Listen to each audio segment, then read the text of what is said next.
So I think maybe when I was a bit younger and earlier on in my career was to probably not take the mistakes or the negativity quite so personally, not take it to heart so much. Mm-hmm. That's probably the best piece of advice I'd probably give my younger self. But other than that, I've had I've very much enjoyed my career. The good and the bad. It's all part of what makes us up to who we are as individuals, and life without experiences isn't really life at all. Welcome to another episode of the Burnt Chef Journal, hosted by myself, the founder, Chris Hall, of the Burnt Chef Project. Today's guest is Matt Abé from Gordon Ramsay's 3 Michelin star restaurant, and it was a great opportunity to gain some insight into how Matt works with his team, as well as the relationship that he's had with Gordon Ramsay as well, and I've delved a little bit into that during this chat. I wanted to thank Matt for his open and honest conversation. It was fantastic to be able to talk to him, and I hope that you enjoy this conversation as much as I did. Before we get going though, here's a quick word from our sponsors. Lamb Weston are your partner in potatoes. We're a leading global frozen potato manufacturing business with a wealth of experience in offering a portfolio of high-end and quality products on a consistent basis. We supply the pub, casual dining, QSR sectors. We believe in wellbeing through potatoes, and we are very proud to support the Burnt Chef Project, here to offer our support and help for those that need it, and any solutions that you need for you and your business. Morning, Matt. How are you? Very well, Chris. How are you? Yeah, not too bad at all, thank you. It's Friday, whatever that means nowadays. It's Friday. It's raining. Yeah, looking forward to a weekend which involves pretty much the same as we've been doing most of the week, eh?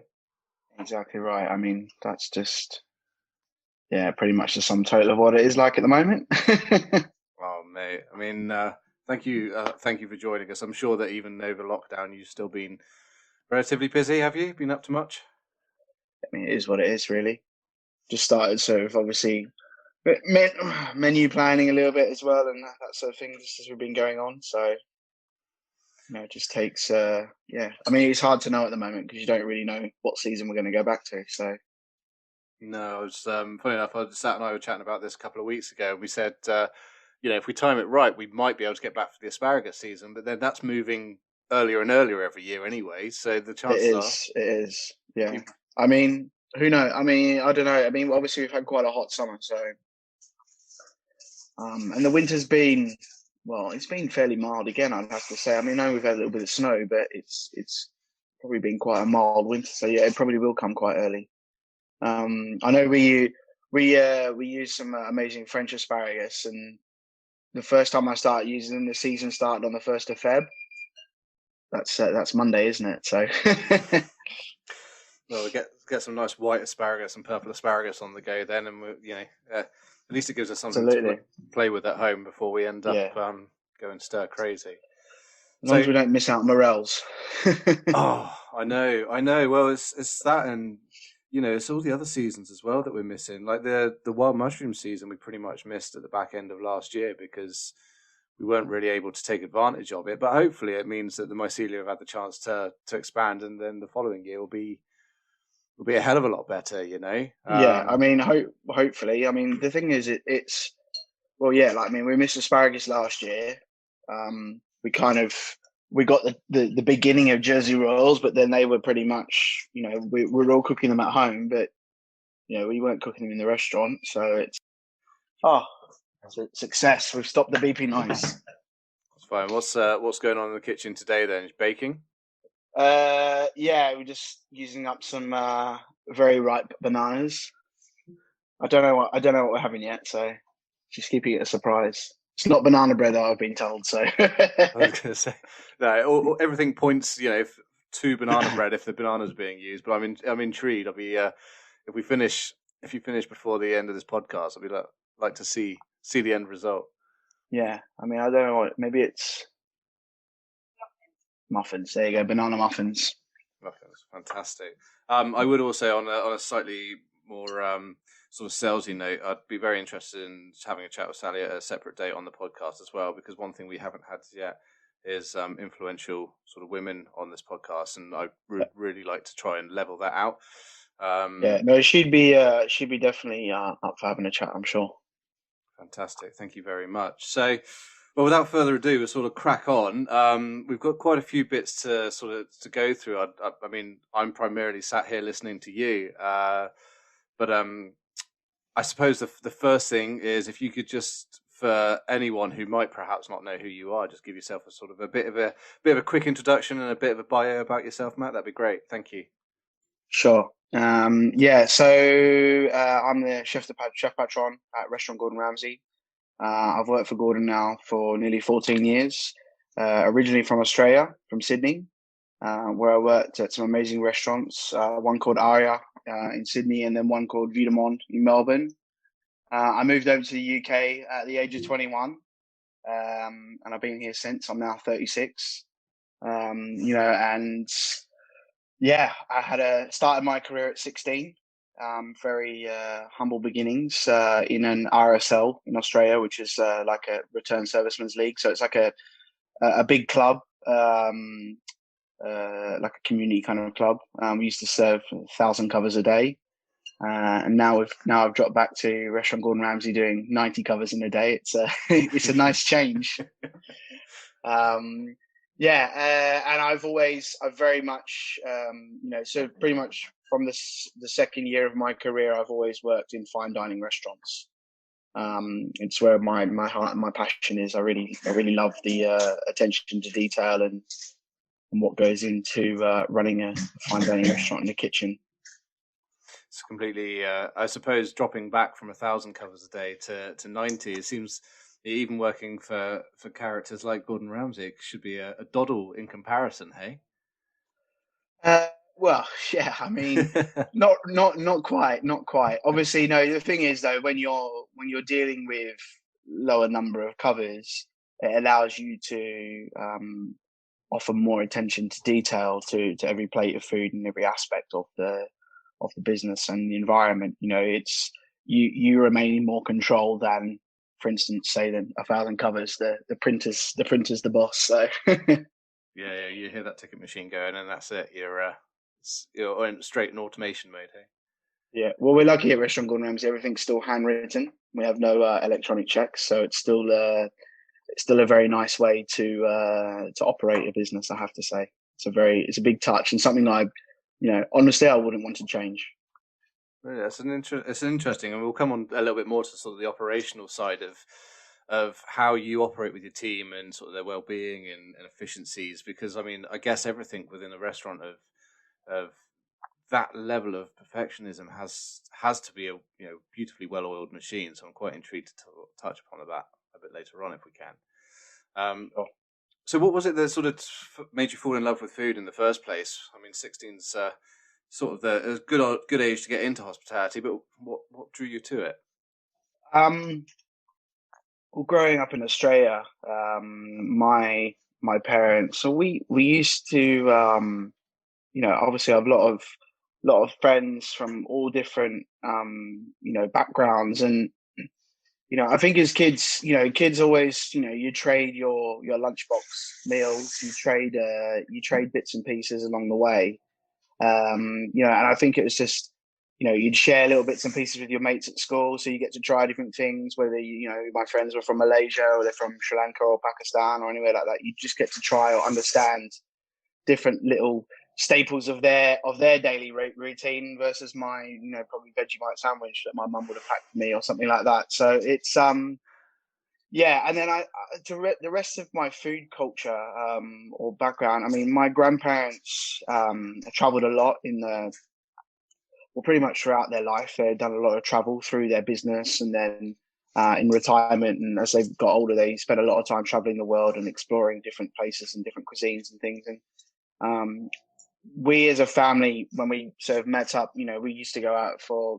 Used to go to the local, like a Chinese restaurant, or you go to the Indian, or, I have that obviously amazing multicultural in Australia. You could go to a Malaysian restaurant, or we could go to a Thai. And, I just very much, as a kid, just tried everything pretty much. There was nothing that I wouldn't, I'd give it a go at least once.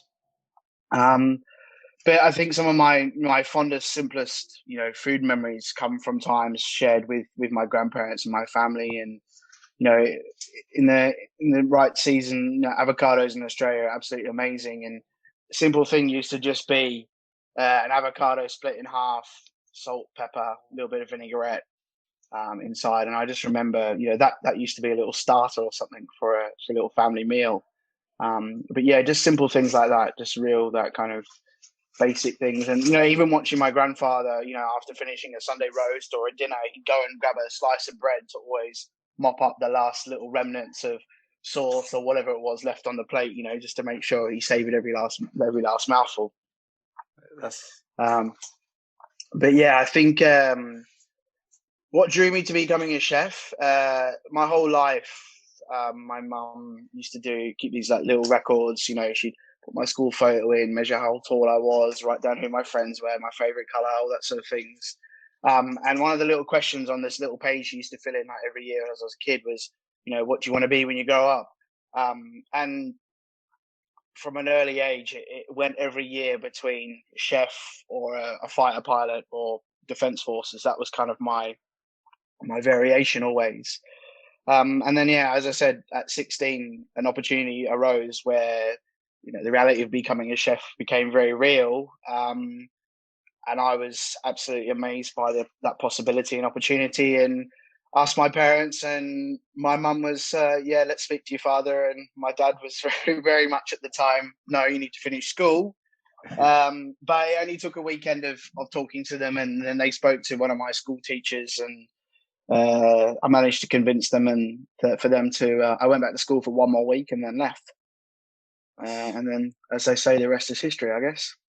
That's amazing. And I mean, in terms of the perception of what a chef life was like, in terms of comparing that to the reality, was it everything you expected it to be, or more? Yeah, I mean, so before I really took on the apprenticeship role or the job in Australia, I had done 1 week's work experience in that restaurant, and it just it blew me away. Just the buzz and the buzz of service, and the obviously having to have things ready by a certain time, and obviously have it being my first job, first time I stepped foot in the kitchen. Everything you do is new and exciting. Like there's always something new and exciting to see every day. And I think that was a real draw card. And as I said, I just love the buzz and the energy of service and working with a team. And obviously everyone, being on the road to 7 days a week, things change all the time. So it was always working with different people. And I mean, when I look back at now, the things they used to let me be involved in or do, I mean, I probably wouldn't have trusted myself at 16 to be allowed to do certain things. But, I was given that sort of responsibility or job task as being part of the team. But one of the biggest things I felt, I think, at 16 was kind of coming into that environment of all of a sudden I was in an adult's world. And that was a little bit of a shock, I think. But at the same time, I worked with some fantastic people that sort of almost looked out for me, as like I was just a kid in the kitchen, and they would try to, assimilate on my level. And obviously food was always the great talking point, but then I made some good friendships with a few people. And, even on my days off, we'd either go and play a game of golf, or, I remember going to a few concerts and things with a few of the guys from the kitchen. So it was always, there's always a good camaraderie and good environment I think a kitchen brings. Yeah, it's like it's almost like a tribe environment, isn't it? Where the elders look out for the youngsters and bring you through the ranks. They take you under their wings.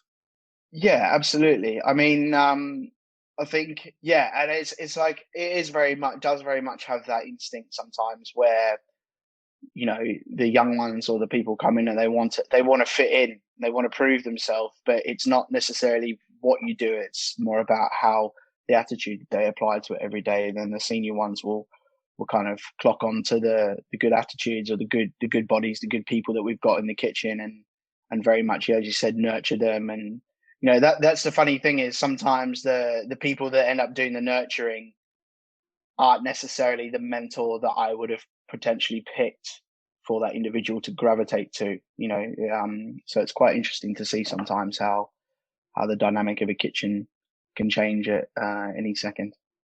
Well, I suppose now that you're in charge of sort of a team yourself, it's not just about who you perhaps on paper would put together. It's about who you relate to and who you feel almost like you see a little bit of yourself perhaps in some of those younger individuals.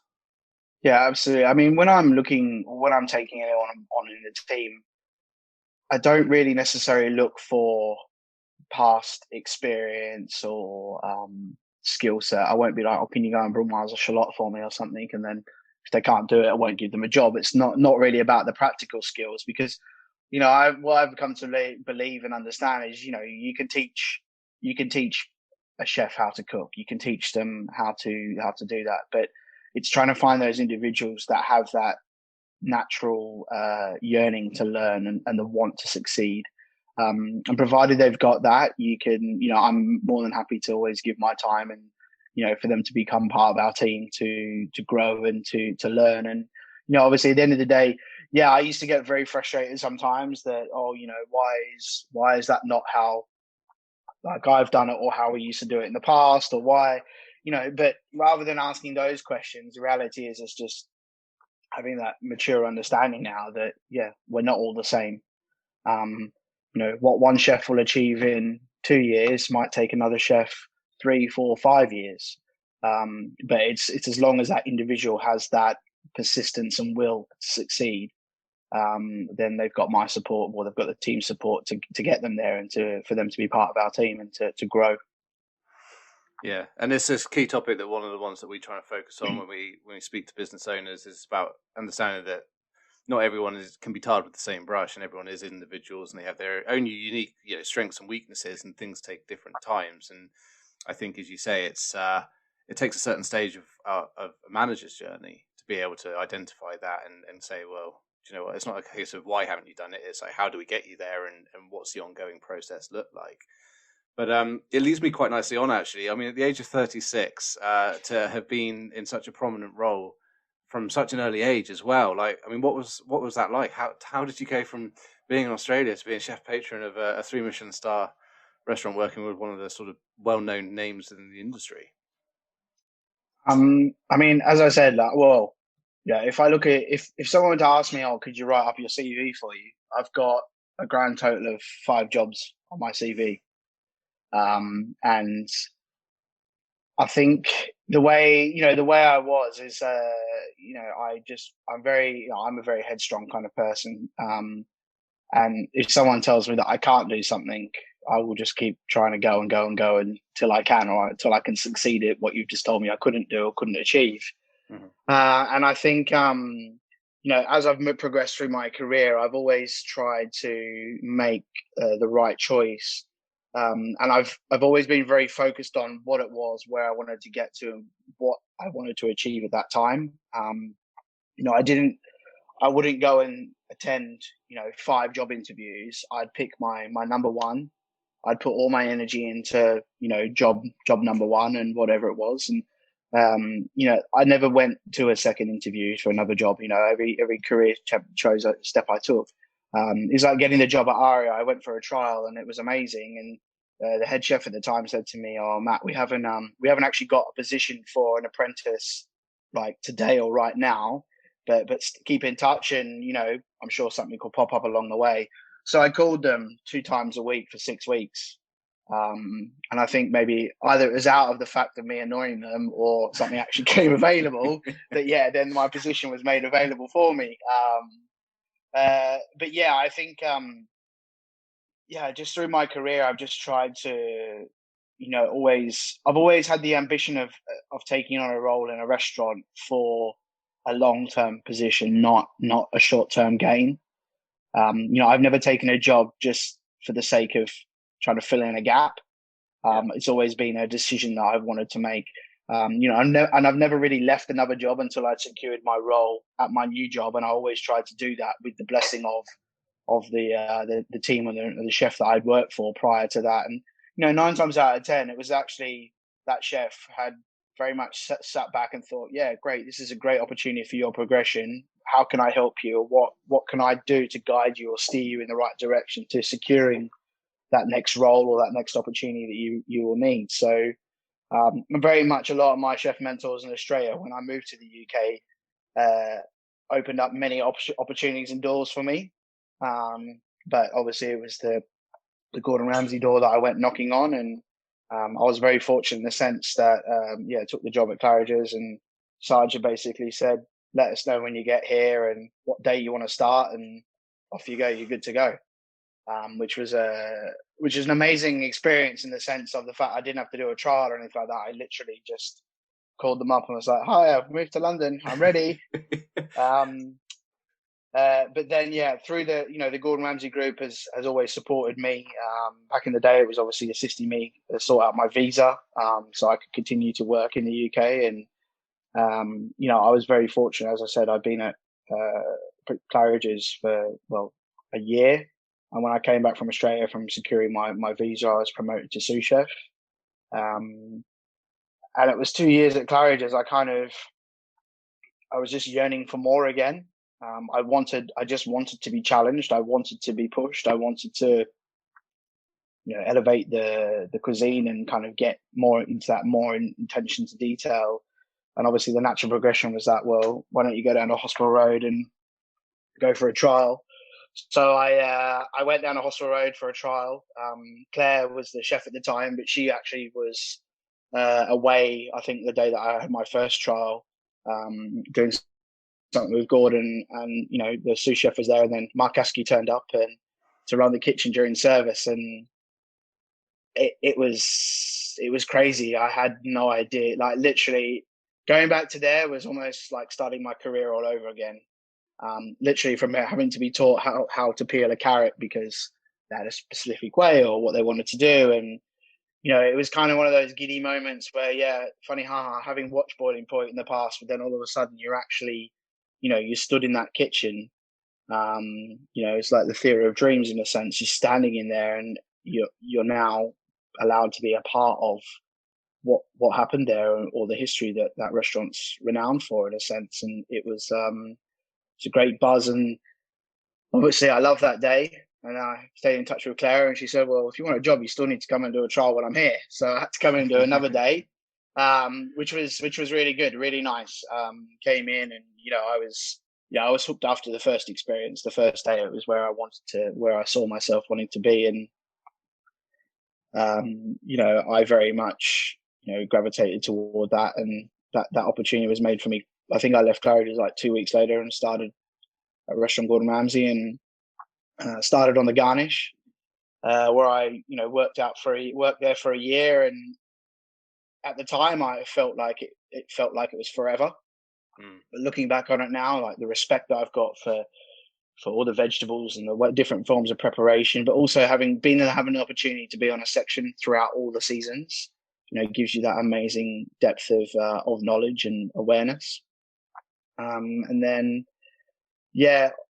so I had made it quite clear to Claire at a point that I, was looking to sort of progress and move up. And, she made it kind of clear to me that now wasn't the time. She didn't, just kind of had said to me that, it wasn't the right time. And that little bit of kind of knockback kind of spurred me on and gave me that extra sense of determination to essentially, prove her wrong, as such. And, the progress made there, obviously made to sous chef, which is an amazing, big sense of achievement. And then, just throughout those years of just that work ethic and, being part of the team. And, it wasn't easy. It definitely wasn't easy. We had our good times and our bad times in that kitchen, as every restaurant, every kitchen does. And then 2013, when Claire was promoted to Chef Patron, a few months later, she then promoted me to Chef de Cuisine,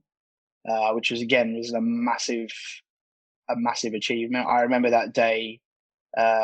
She came up to me at the start of the dinner service and handed me a white apron, a white waist apron, and she said, "There you go, put that on." And that for me was that sort of. It was just a small gesture, but it was a big moment, a big sense of kind of achievement. But then, it's never like an achievement. It's tick the box, we're done. You know, every day you got to keep working at it. You keep progressing. It never ends. Yeah. And then obviously down the line, Claire had her plans to move on to, you know, open core, to do her thing. And, you know, between herself and Gordon and I, a lot of conversations were had about, you know, what my commitment level was or where I wanted to be. And obviously that role was then made available for me. And it's something that, I grabbed obviously with two hands straight away. There was no question about it. It was a very daunting experience in the sense of, you know, I'd run the kitchen, I'd done all those things, but then all of a sudden to actually be standing there on your own, essentially, I'm having to make those decisions, was a great experience. It's very challenging at times, of course. But the great thing with, you know, Gordon, you know, and even with Claire still today is that we have an amazing relationship, and, you know, they're always someone that I can go to for some advice or a sounding board, or, you know, someone to kind of, you know, back me up and say, no, yeah, you did make the right decision, or instead of that, have you thought about this or that? So it's always good to have that, you know, relationship. I think it's really important. It's quite an interesting, point actually, because it's one that I've always been intrigued about. Obviously, you know, the likes of Gordon's got quite a reputation for being very passionate and very fiery within the kitchen environment. But what we've never really seen, or I've personally never really seen, is the mentorship side of things and how he encourages the best out of people and works with you as an individual. And I don't know, have you got much to sort of say? Could you give us a bit of an insight about what it's like? Is it? Yeah, of course. I mean, you know, working with someone like Gordon, obviously, you look, if I have, you know, Gordon could be anywhere in the world. You know, obviously you've got, you know, he's a very busy man, but at any one moment in time, if I need to speak to him, you know, if I just call him, he'll answer the phone. We can have a conversation, no matter what's going on. You know, the level of support is always there. It's very, very strong, and the guidance as well. And you know, you know, it's an amazing opportunity, amazing role that I hold and what I do, because, you know, I am allowed that freedom of, you know, I do create the menu and I do set the tone for the restaurant, you know, and the refurbishment we did in the kitchen a couple of years ago, that was totally, you know, my, you know, sort of ideas or driving force and things like that. But obviously we worked together as a collaborative, and, you know, Gordon was said, "Oh, I've seen this and this and this. What do you think about this?" And I said, "Well, I've, you know, seen this and that." And, you know, it was a working together in a way. But, you know, when, for instance, he comes into Hostel Road now, obviously everyone's like, "Hi, Gordon." You know, he says hello to everyone, goes around, says hello to everyone personally. And then, but if he sees something wrong in the service, or, you know, he sees something slide past, or maybe him and I have a conversation and, you know, you know, something happens, or he sees something he wants to question, he'll just question it to me, or he'll mention it to the senior member of team that's responsible around them. And then it's obviously up to us to rectify, address, discipline, so on and so forth that's required. You know, it's not, you know, the Gordon Ramsay that I know isn't the Gordon Ramsay that you see on, you know, TV, and that sort of personality. You know, the person that I know he's always been there to support me, to help me personally and professionally. You know, as I said, sometimes it's just those words of encouragement, or those words of advice, or, you know, or it's just another opinion, you know, another set of eyes, fresh out of the box, essentially. You know, it just gives you that other something to kind of bounce off and to gel with. You know, and Ian's the same with the food. You know, Gordon will come in and try something. I mean, I'm not going to give him something that I don't think's right anyway, but he'll come in and try something. He might have an opinion about it, but as he'll always tell me, he says, "Well, you know, I'll give you my opinion, but it's up to you if you want to take it on board, take what you want out of what I said, and, you know, if you take 1% from what I said, then he's happy with that. You know, it's up to me to kind of interpret, you know, what he said, and, you know, how I feel about, you know, whatever it is we're going through at that moment in time, what we're going to change." Or so, you know, it's a very much, it's a mentorship, but also a friendship at the same time. And obviously, being the role I am, you know, when we come to make business decisions, you know, these are things that Gordon and I make together. You know, he'll ask me my opinion, my questions. I've got ideas, I ask him.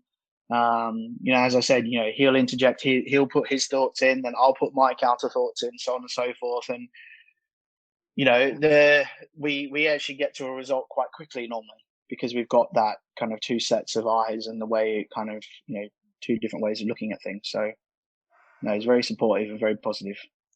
It's good to understand a little bit more about the dynamics of how it goes on behind the scenes, because it's, often what we see is what's televised and what's publicly seen is sort of a one-way communication streak. But what you're actually saying is, he's a great mentor in terms of the way that he gets you to propose his ideas and gets you to think and to negotiate around certain subjects, and really sort of prompts that creative and spurs that more creative drive. And it's a collaborative effort, which I find refreshing, and I'm pleased to hear it's that way, and not just like you've taken years of what we've seen. Well, yeah, thank you for that insight, man. It's class. Yeah, I mean, the thing is, the kitchen today, or the kitchen of of recent years gone by, is not the kitchen of what people saw in the early 2000s. Kitchen environments have changed drastically, and that's not just in ours. I think that's in every restaurant, every kitchen. I would like to think a lot of people have changed and changed their approach on things. And it's even my wife with Sally, she also inspires me to change things all the time, because sometimes when you've been in an environment for so long, it is hard to sort of see outside the box, essentially. And sometimes it's just little notions of little ideas, or small little changes that can happen, which I think having when you're inside that moment in time, having been there for so long, you are scared, or you're a little bit reluctant of some change. Yeah. And then all of a sudden when you do it, you think to yourself, why did we not do that years ago, weeks ago, months ago? You have those reflective moments, but it doesn't matter. There's no point in worrying about drawing back, oh, the could have, would have, should have. If we had, it's okay, now we've done it, great. What's next on the agenda? What's now next thing that we could change to progress and move forward? And I think dealing with one thing, I think being a chef, or being a manager or something, there's no necessary amount of training I think really prepares you, or no book reading or that really prepares you for real life situations, or actually what goes on day to day. And it just comes down to the end, is just having that humility and thinking it's that age old thing, back in my day. But the whole back in my day needs to be not the point we look at now, because we're not back in that day. We're now in this day, or this period of time, this century, or whatever it is. And people have to change their approach and break the mold, or break what was always done. Doesn't mean you can't change it.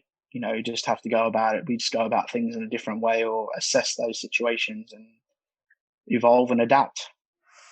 Yeah, it's a good point that you raised. The hospitality industry has been notoriously, it's got a reputation for being a reactive industry, in the case of we're always pushing what's coming up next is what we've got to deal with, whether it's that day's service or tomorrow's service, or whether it's procedures or behaviors.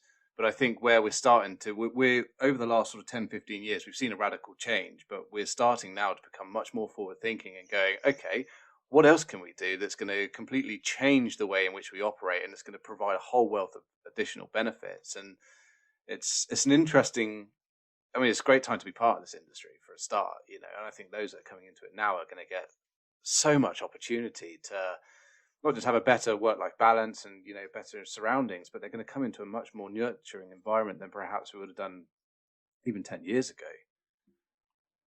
Yeah, I think maybe... Yeah, I think very much. I think kitchens there's always been a little bit of nurture somewhere along in a kitchen. I always believe, I've never been in a kitchen that's just hostility 24/7. It's never been like that. There's always been, I've always found that I've, received some form of nurturing from a senior member of the team whilst I've been part of that kitchen. You gravitate toward an individual, whether it be the head chef, the sous chef, or a chef de partie, or a senior chef de partie within the brigade. You kind of, someone has always being, your wingman, your little angel on your shoulder there that kind of, has got your back all the time. Yeah. But I think as obviously, this last sort of 12 months that the industry as a whole has gone through, it's as frustrating it has been to not be able to do what we love and what we live for every day. It's also, for myself as well, I think it's also been an amazing time and opportunity to actually stop, sit back, think, reset, refresh, and refocus, and but in a sense, we've all been forced to do that.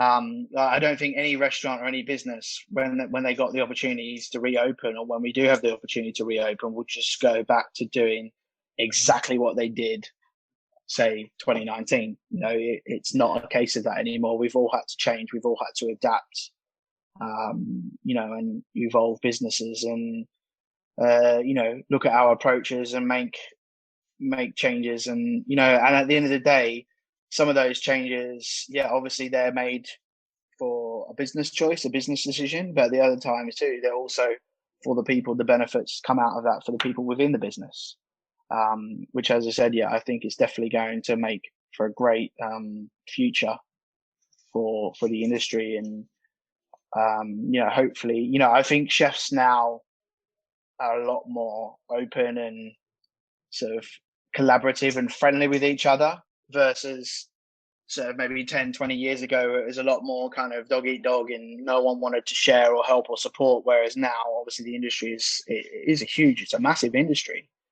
And friendships are, chefs calling up chefs from other restaurants. Oh, I saw you did something, or I saw you got this product, like, would you mind if I were to use that as well? Or where did you get that from? Or, everyone, people ask me questions. I ask people questions all the time. And, at the end of the day, it's just about being open and sort of free and sharing some of those ideas and things with everyone. Because at the end of the day, the more we do that, the stronger and the better, more beneficial the industry will all become. And, obviously there are people out there that are doing things that are, out of the box, essentially. And it's just going to take time for people to reach out to those individuals or say to them, oh, how did you make said decision, or, certain new application work? And then, each of us, every restaurant, no two restaurants are ever the same. So it's always going to be a situation where each chef or each restaurateur or management level is going to have to take an idea or a concept and see how it's going to filter through and work in their environment and their business model and their setup. So, challenging times, but also exciting times. And, there's going to be, I think, a renewed sense of excitement and opportunity for people. And, particularly when we get out of the lockdown we're in now, I guess. And hopefully as things pick up and we can return to some form of normality, even though I'm sure it'll be a new version of normality. But, the level of positivity that I think will come out of this should be really high. Yeah, massively so. I mean, I'm continually astounded by how not just resilient the industry is, but how much there is that free, radical sharing of ideas and that community spirit. And I could be wrong, but I would say it's something that we've definitely seen more of since lockdown, because we're all thrust into the same boat. And if anything, the sharing of, whether it's policies, management policies, whether it's, use of ingredients or recipes, or, even sommeliers talking to each other about the new and upcoming wines that might be coming out, it's all spurring us on to be a bigger and better industry together. Which bearing in mind the shit circumstance we found ourselves in over the last year, I think is a huge positive to really sort of be highlighted over this period of time. Absolutely, I would totally agree with you on that. And it's that.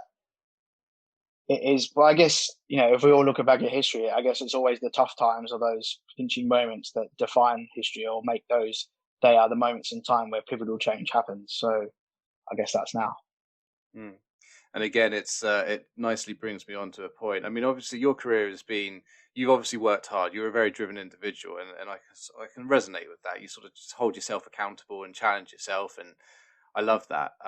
But it can't have always been sort of easy and smooth sailing, and that challenge is always something that you've attacked with the same level of persistence. I mean, there must have been times, perhaps within your career, that it's got the better of you or it's got on top of you. I'd be interested if you feel comfortable about just sort of talking about those times if they've happened. Of course I have. Of course. I mean, I think look, there's been times all moments in my career, I think, or in jobs where I thought, enough's enough. Like, do I want to keep subjecting myself to this level of, not punishment, but do I want to wake up every day feeling the way I feel right now? Or, and obviously, look, we all have good days, we all have bad days, and I know as a young cook, sometimes those bad days could seem to last for a week, a month. There could be a month where I just, maybe wasn't quite on form, or, you kind of, it's a very hard lifestyle, because it goes like a roller coaster sometimes, because you could be on the, you could be at the top of that roller coaster having like a great little journey up, and, everything you seem to do is always really moving, progressing really well and getting really strong. And then, the chef looks at you and goes, oh, cool, you've got that section under control. Let's put you on this next section. And all of a sudden you hit the rock bottom again. You go straight to the bottom of the pile. And, because I think a lot of the time, I think in the kitchen is, as young cooks, you look at other people, you look at like, oh, how hard I'm working, what I've got to do. And you look at the other sections, you're like, oh, say if you're on the garnish, or, you're on the hot section, you're looking over at the cold section, you're like, oh, they're picking salad, or they've just got this, like, oh, it's not that hard. Then all of a sudden you go over there and you realize that it is just as difficult. It's just a different day. Your day just runs differently. And that's that roller coaster moments. And I remember when I was quite young, I didn't have too many down moments, because I think I was just young and naive, and it was just like, yeah, go. Like, there was no time to think. It was just that kind of level of excitement. But I think when I moved to Melbourne what was I, 19, I started at Vue de Monde. I got a 1-bed flat on my own.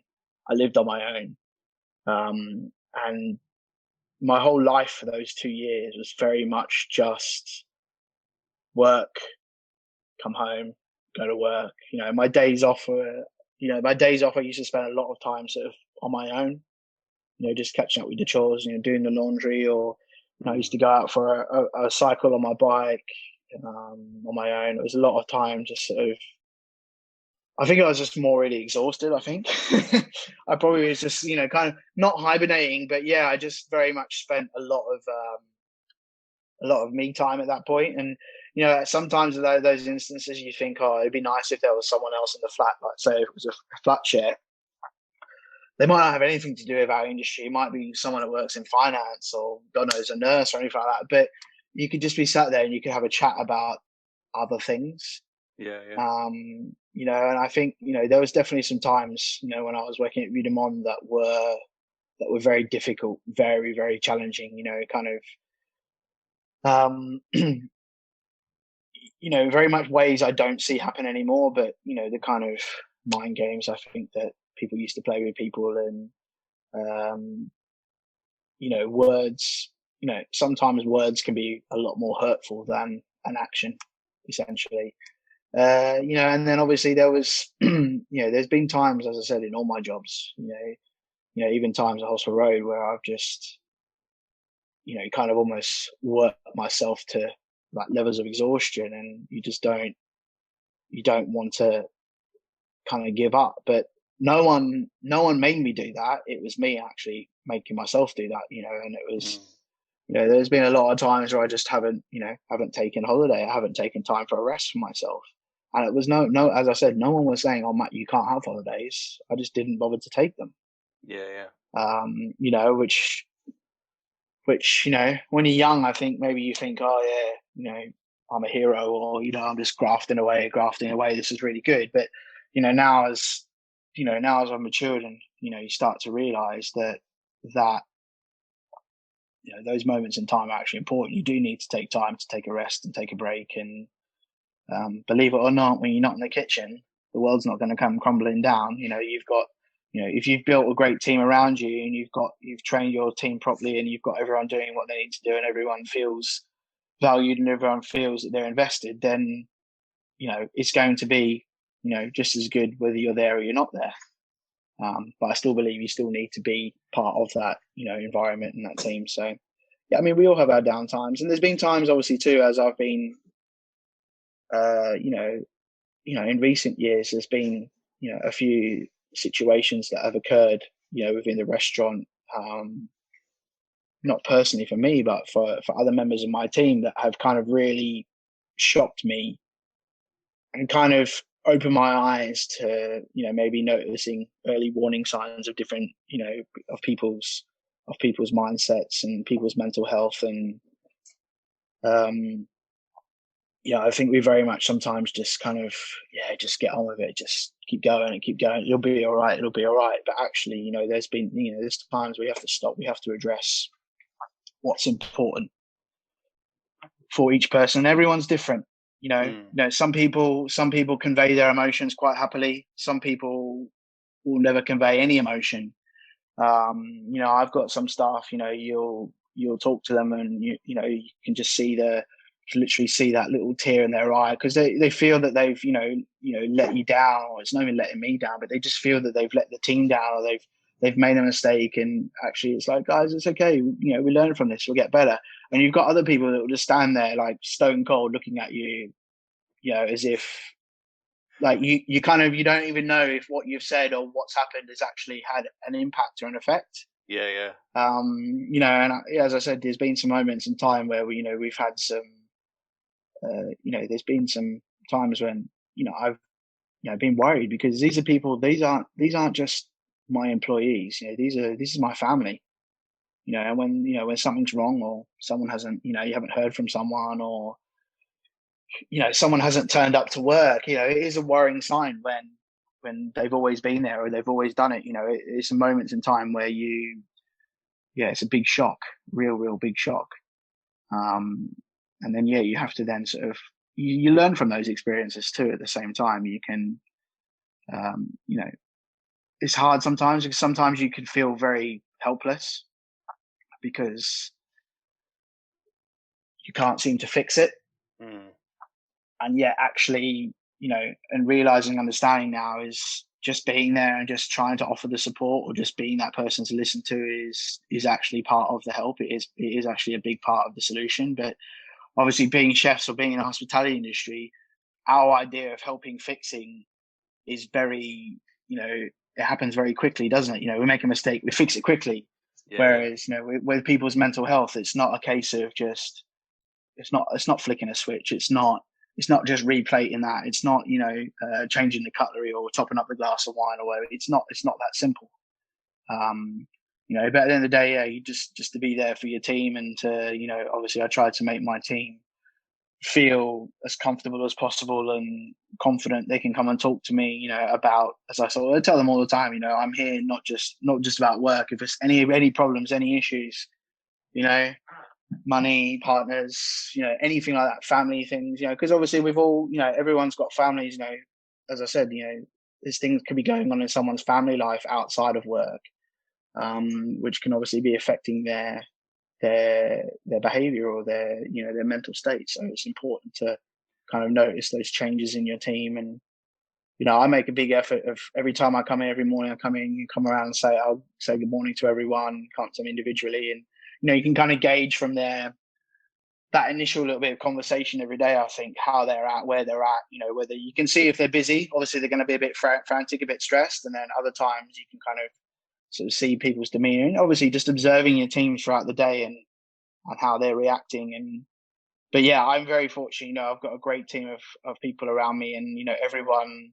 If it's not me, they come and talk to. They might come and talk to the sous chef or one of the other chefs, but obviously it always filters back around through, back to where it's kind of needed sometimes, and that allows for much more positive response or more supportive efforts in times of crisis when it's needed.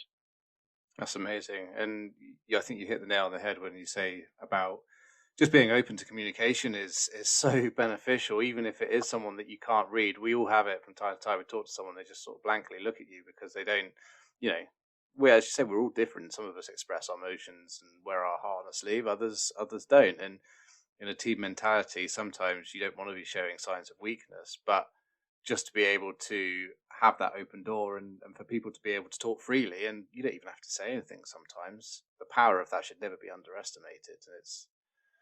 It's nice to hear that even at 3 Michelin level, that's something that's inherent within the team. And I guess actually, for me, one of the questions I had was how paramount is that in terms of being able to run, that perfect service, or, for a lot of people who go into management positions, it's because they're great at their craft, or they're great at a particular skill set.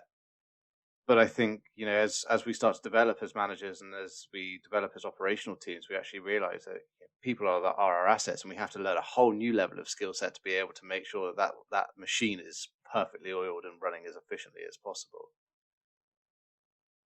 I mean, to be honest, I don't think there's ever such thing as a perfect manager, essentially. Yeah. I think, throughout all of our careers, no matter what age it is, we get, thrusted, or we get promoted or put in the positions of managerial roles, whether it be a sous chef, or, you're a head chef at quite a young age, running a brigade. And,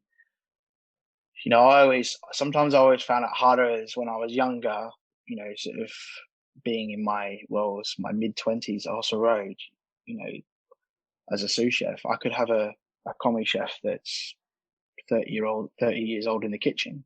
And now 5 years doesn't seem like a lot, but it's kind of, sometimes age plays in that mental barrier sometimes. And I think, when we're all put into those roles, those positions, we've all got there for some reason, because someone believes in us to a point, but we never enter that role as a finished article. You're never equipped necessarily with everything you need to go, into that position with. And I think, obviously people try to give you the best start, but a lot of it is very much as a hospitality industry. You constantly, every day you're learning something new. Every day there's something different to see.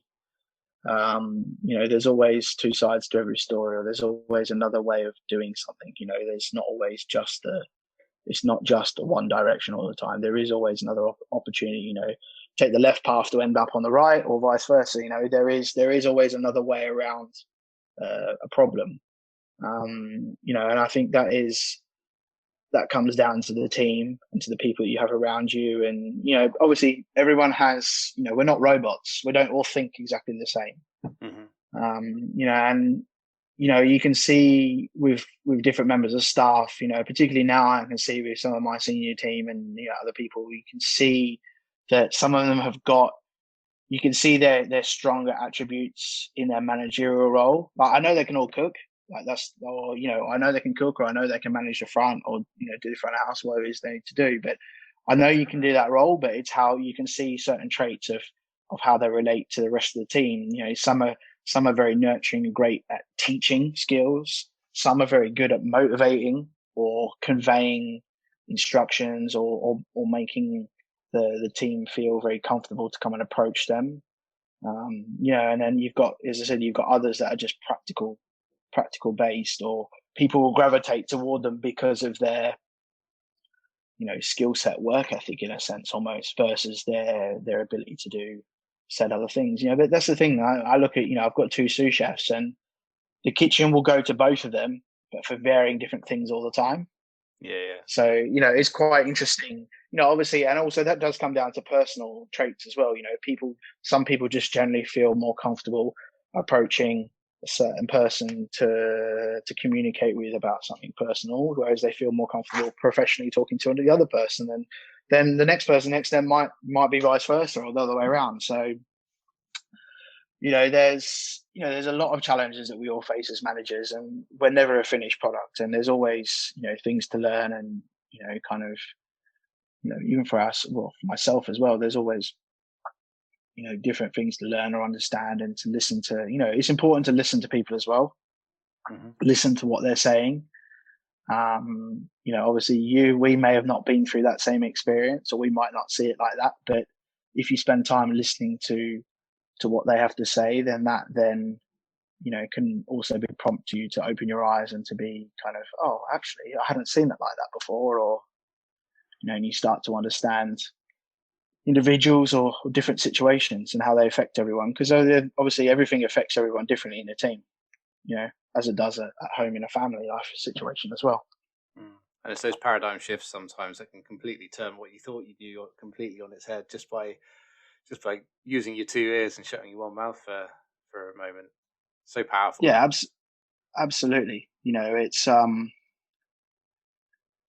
think being a good manager it's not about being a dictator. It's about being. There are times, when you obviously need to, give that level of direction and you need to be that role model and leader. But at the same time, being a good role model, a good leader is also being a good listener. It's all those parameters of it's not always, you learn out all the time. Sometimes the strong part is from the listening to it, because then obviously, when we listen to people, when people listen to me and I have a problem and someone listens to what I have to say, then obviously you feel valued, don't you? You feel that someone's taking your concern or your idea or whatever it could be, positive or negative, into some form of light. They're giving it the time of day, which at the end of the day is all that we all want. We all just want to be heard, and we're all obviously going through different crises or different moments in life at different times, and it's important that we've all got people or friends or co-workers around us that can be there to support us, and most of the time the best thing is just someone to listen to you. Well said, my friend. Thank you. I appreciate your banana muffins are pretty much ready from the sound of things, so I'll look to wrap this up. But one question that I've still not managed to phrase right in the entire time I've been doing this series, but I ask every single guest the same question, and I think you covered a few bits already. But if you were to time travel back and meet a sort of 16 or 18-year-old version of yourself, what sort of advice would you give them to, I don't know, perhaps save them making some of the mistakes, or just giving them a little bit of knowledge for what you know now? Oh, that's a good question, that is, isn't it? Look, I'm very proud of my career and my life that I've led so far. And I think if there's one piece of advice I'd like to give myself, or if I could train myself to, is to, I think maybe when I was a bit younger and earlier on in my career, was to probably not take the mistakes or the negativity quite so personally, not take it to heart so much. That's probably the best piece of advice I'd probably give my younger self. But other than that, I've had I've very much enjoyed my career. The good and the bad. It's all part of what makes us up to who we are as individuals, and life without experiences isn't really life at all. So I'll leave it at that. Nice. It's almost what was it? I've heard quite frequently at the moment psychologists refer to happiness is found in the pursuit of the goal, not necessarily the goal itself. And along the way, it's the learning process that allows you to develop and grow as an individual. So I'd agree with that very much. Matt, thank you ever so much for your time. I do appreciate it. It's been fantastic to talk to you and gain a little bit of insight into your history and how you operate, sir. And hopefully at some stage in the future we can kind of collaborate further. Absolutely, it's been great. Thank you, Chris. Thank you. Have a good day and enjoy breakfast. You too. Take care. Cheers, mate. Bye. Bye. What an incredible chat with Matt there. I really did enjoy the topic of conversation and how well it flowed. It was really insightful, sort of a peek behind the curtain, so to speak, especially when you're looking at a 3 Michelin star restaurant. And what's becoming apparent during these conversations is that no matter what level you're operating at in terms of Michelin, rosettes, whether you're running a caterer or a hotel, whatever it might be, ultimately your team are a valuable asset, and we are valuing and working in exactly the same ways, just at different standards. And I think that's an important thing that these podcasts are really starting to highlight. I hope you enjoyed the episode as much as I did. There'll be plenty more where that comes from over the next coming weeks as we introduce more and more guests into the podcast, and we get to meet some not just influential people within the hospitality industry, but also, general people that hold many different roles within the hospitality industry, and I think it's important that we talk to more and more people to be able to get a better feel for what's going on out there and share some best practices that hopefully will inspire you and will help normalise the conversation, especially around mental health and well-being. For more information on the Burnt Chef Project, head over to our website, which is theburnchefproject.com, where you'll find a whole host of merchandise and resources there, and help support the project by taking a look through the shop. All the profits that we raise go towards training and destigmatising mental health, as well as providing support services like the 24-hour text-based service that we're launching. Also, please, if you enjoyed the podcast, take a moment to rate and review us, whether that's on iTunes, Spotify or Google. And also head over to our YouTube channel as well and subscribe there for a whole host of different content. Again, thanks ever so much for joining us. We'll see you again soon.